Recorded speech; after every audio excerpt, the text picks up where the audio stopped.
दिया और बाती के आने वाले एपिसोड का भी ट्विस्ट धमाकेदार होने वाले, साथ ही साथ कहानी में आ चुका है एक नया मोड़। भाभो बुलबुल के पास आती है। यहाँ पर अंकिता खड़ी हो जाती है, भाभो को देखकर कहती है कि भाभो आइए ना, क्या बात है। भाभो कहती है कि मुझे बुलबुल से कुछ बातें करनी है। अंकिता कहती है कि बैठो ना, मैं यहाँ से जाती हूँ। बुलबुल खाना नहीं खा रही, शायद आपके हाथ से खाए, आप खिला देना। तभी यहाँ पर अंकिता कहती है कि भाभो मैं आपके लिए चाय बना कर लाती हूँ तब तक। भाभो कहती है कि ना ना अंकिता जी, इसकी कोई ज़रूरत ना है, मैं बुलबुल से बातें कर, आप भी बैठो यहाँ पर यहाँ पर अंकिता कहती है कि ना भाभो, मैं बाहर ही जाकर खड़ी होती हूँ, आप बुलबुल को खाना भी खिला दो और आपको जो बातें करनी है आप कर सकती हो। बाबू बुलबुल की तरफ देखती है और कहती है कि छोटे बच्चे बच्चे ऐसे जिद ना करते, देखो तो तुम्हारी आंखें कितनी काली पड़ गई है, जल्दी से खाना खा लो। यहाँ पर बुलबुल कहती है कि मुझे संध्या बुआ बच्चा देना नहीं चाहती है क्या।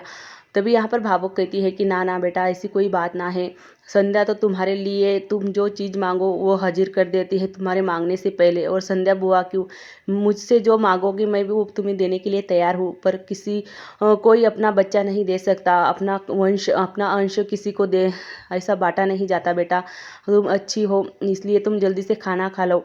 यहाँ पर बुलबुल मना कर देते हैं खाना खाने से और कहती है कि नहीं दादी, मुझे तो संध्या बुआ का ही बच्चा चाहिए, उनके पास तो दो दो बच्चे हैं ना, बेबी है ना छोटे छोटे, तो एक मुझे दे देगी तो क्या होगा। भाभो काफ़ी समझाती है बुलबुल को, कहती है कि जो छोटा बेबी तुम मांग रही हो संध्या बिन्नी का अंश है, उसका शरीर का हिस्सा है, तो वो कैसे दे सकती है।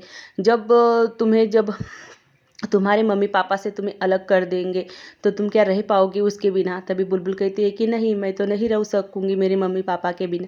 फिर तो कैसे सोचती हो तू कि तुम्हारे संध्या बुआ का बेबी भी तुम्हारे संध्या बुआ और सूरज फुफासा के अलग रहेगा। तभी यहाँ पर भावो काफ़ी समझाती है बुलबुल को, पर बुलबुल कहती है कि दादी, पर मुझे तो बेबी चाहिए ही, क्योंकि संध्या बुआ के पास तो दो दो बेबी है ना, और देखो ना मीनाक्षी आंटी के पास भी तो एक दो दो बेबी हो चुके हैं, उनके भी दो दो बेबी आ चुके हैं, फिर मेरे पास क्यों नहीं। यहाँ पर सूरज काफ़ी चिंता कर रहा होता है कि भावो ने क्या निर्णय लिया होगा, क्योंकि भावो यहाँ पर बुलबुल को समझाने गई है, सबके सब बाहर बैठे होते हैं। तभी भावो वहाँ पर आती है बुलबुल को लेकर और कहती है कि संध्या संध्या की तरफ देखती है, सबकी तरफ देखती है। तभी यहाँ पर अंकिता सोच में पड़ जाती है कि आखिर भावो और बुलबुल में क्या बातें हुई है। संध्या की आंखों में आंसू आ जाते हैं। जो संध्या के लिए जो दो कलश रखे गए थे पूजा में, तभी एक ही कलश पे संध्या ने धागा बांधा हुआ था मंदिर में और अधूरी पूजा रह गई थी। तभी इमली कहती कि भावो, ये दो पूजा तो अधूरी रह गई है और एक ही कलश पे धागा बांधा है, अब जेठानी जी एक कलश पे बांध दे तो अच्छा होगा, पूजा संपन्न हो जाएगी। भावो कहती है कि ला मुझे दो वो धागा, कहाँ पर है। तभी भावो अपने हाथ में धागा लेती है और संध्या की तरफ देखती है और अंकिता भी वही खड़ी होती है। सूरज सोच में पड़ जाता है कि आखिर भावो क्या कहना चाहती है।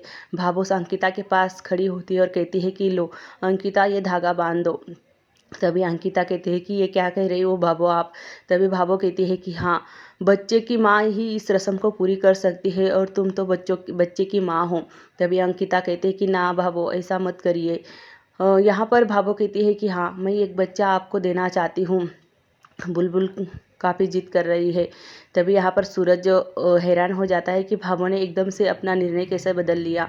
यहाँ पर सबके सब चौंक जाते हैं कि भाभो ये क्या कह रही है। सूरज और संध्या काफ़ी खुश हो जाते हैं कि भाभो ने ऐसा कहा। भाभो कहती है अंकिता से कि एक संध्या ने बांधा है और एक आप बांध दो ये धागा कलश पे, ताकि बच्चे की माँ बांधे तो शुभ होता है।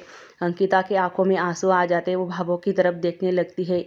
यहाँ पर सूरज आगे आता है अपने भाभो के पास और भाभो से कहता है कि भाभो, मुझे पता था कि आप कोई गलत निर्णय नहीं लोगी, अब जो कहोगी वो मतलब जो लेगी आप सही लोगी और मुझे आप पे पूरा भरोसा था। अंकुर जी भी यहाँ पर शौक हो जाते हैं और इमली घर वाले सब। यहाँ पर संध्या की आंखों में तो आंसू आ ही जाते हैं, ताकि संध्या काफ़ी खुश हो जाती है इस सुनकर। तभी यहाँ पर बुलबुल के हंसने लगती है और कहती है कि मम्मी जल्दी से धागा बांधो ना कलश पे, ताकि हमारे घर बेबी आ सके और बेबी हमेशा के लिए हमारा हो सके।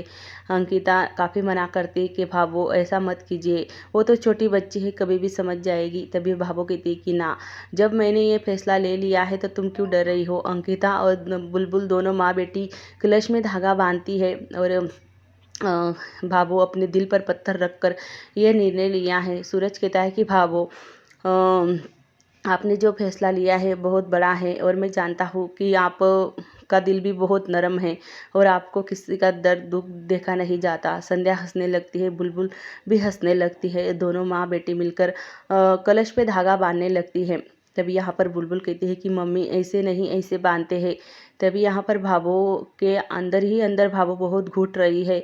तो यहाँ पर भाभो के सामने आ चुकी है संध्या की जो सच्चाई होती है किडनी देने की। वो बुलबुल, जब भाभो बुलबुल से बात कर रही होती है कि वो किसी संध्या, तुम्हारी संध्या बुआ उसका शरीर का अंश तुम्हें कैसे दे सकती है, तभी बुलबुल भाभो से कहती है कि भाभो, जब संध्या बिन्नी आपको किडनी दे सकती है, वो भी तो उनका शरीर का हिस्सा था ना, फिर अपनी बेबी क्यों नहीं दे सकती। भाभो इस बात को सुनकर काफ़ी हैरान और चौंक जाती है कि उसे ज़िंदगी दोबारा देने वाली और कोई नहीं, उसकी बहू है, वो भी संध्या बिन्नी। तो यहाँ पर भाभो एक फैसला लेती है कि संध्या का एक बच्चा वो अंकिता और अंकुर को देगी और वो एक कर्जा उतारेगी। यहाँ पर भाभो काफ़ी सोचती है, समझती है, तभी जाकर ये फैसला लेती है। तभी बाबा साहब भाभो को डांटता है और कहता है कि तुमने कैसे ये फैसला ले लिया।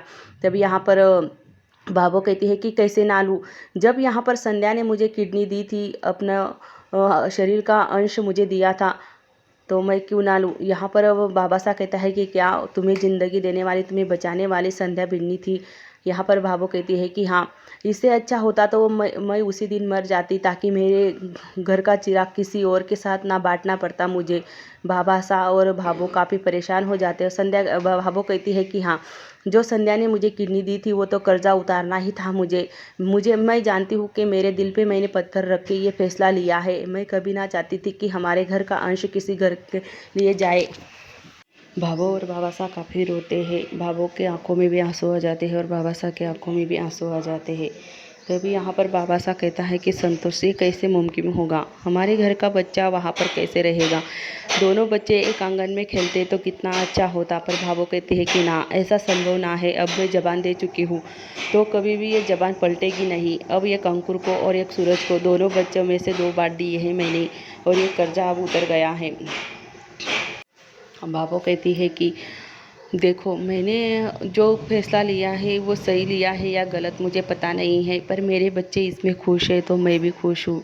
भाभो काफ़ी रोती है और काफ़ी तड़पती है अपने पोते के लिए। पर संतोष, तुझे क्या लगता है, तूने यह फैसला लेकर सही किया है या गलत, मुझे तो पता नहीं है।